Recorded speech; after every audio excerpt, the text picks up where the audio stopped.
School service কমিশনের নবম দশম ও একাদশ দ্বাদশের পরীক্ষা ইতিমধ্যে শেষ হয়ে গিয়েছে এবং সেই পরীক্ষা শেষ হতেই বৈঠকে বসেন শিক্ষামন্ত্রী ব্রাত্য বসু এবং এসএসসি চেয়ারম্যান সিদ্ধার্থ মজুমদার।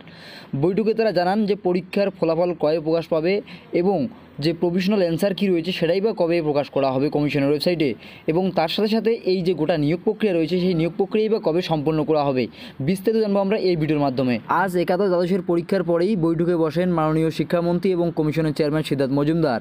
তারা জানান যে নভেম্বর মাসেই শুরু হবে ইন্টারভিউ প্রক্রিয়া। সেই ইন্টারভিউ পর্ব বেশ কিছুদিন ধরে চলবে, হয়তো নভেম্বর এবং ডিসেম্বরের অর্ধেক সময় ধরেই ইন্টারভিউ নেওয়া হবে এবং তার পরবর্তীতে 31শে ডিসেম্বরের মধ্যেই কিন্তু তাদের নিয়োগ সম্পন্ন করবে স্কুল সার্ভিস কমিশন। অর্থাৎ 1 জানুয়ারি থেকে নতুন সেশন শুরু করতে পারবে সমস্ত যে শিক্ষক শিক্ষিকা যারা নিযুক্ত হবেন এই পরীক্ষার ক্ষেত্রে। অর্থাৎ 1 জানুয়ারি থেকেই কিন্তু আপনারা স্কুলে গিয়ে পড়াতে শুরু করবেন।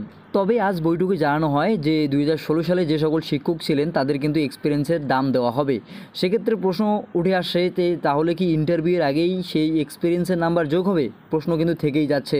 তবে কমিশনের তরফ থেকে জানানো হয়েছে আগামী পরশুদিন মঙ্গলবার অর্থাৎ 16ই সেপ্টেম্বর মডেল উত্তরপত্র এসএসসির ওয়েবসাইটে দেখা যাবে, অর্থাৎ প্রভিশনাল অ্যান্সার কি, এবং তার পরবর্তীতে 5 দিন পরীক্ষার্থীদের সময় দেওয়া হবে তাদের প্রশ্নের উত্তরে কিছু জানানোর জন্য, মতামত নেওয়ার জন্য, এবং তারপরেই 20 সেপ্টেম্বরের মধ্যে একাদশ দ্বাদশের যে প্রভিশনাল অ্যান্সার কি রয়েছে সেটা কিন্তু প্রকাশ করা হবে। অর্থাৎ নবম দশমের অ্যান্সার কি প্রকাশ করা হবে 16ই সেপ্টেম্বর এবং একাদশ দ্বাদশের অ্যান্সার কি প্রকাশ করা হবে 20 সেপ্টেম্বর। পুজোর পরেই কিন্তু রেজাল্ট প্রকাশ করা হবে এবং কমিশনের কথায় যা জানা গেল যে ইন্টারভিউর তালিকা রেজাল্টের পরে প্রকাশ করা হবে। সেক্ষেত্রে কিন্তু এক্সপিরিয়েন্সে যে নাম্বারটা রয়েছে সেই নাম্বার কিন্তু যোগ করা হবে, এমনটাই কিন্তু জানানো হয়েছে আজ।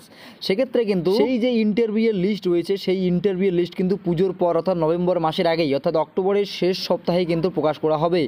তো কাজেই আপনারা বুঝতে পারলেন, ভিডিওটি ইনফরমেটিভ মনে হলে অবশ্যই লাইক করে শেয়ার করে সবাইকে জানিয়ে দেবেন। ধন্যবাদ।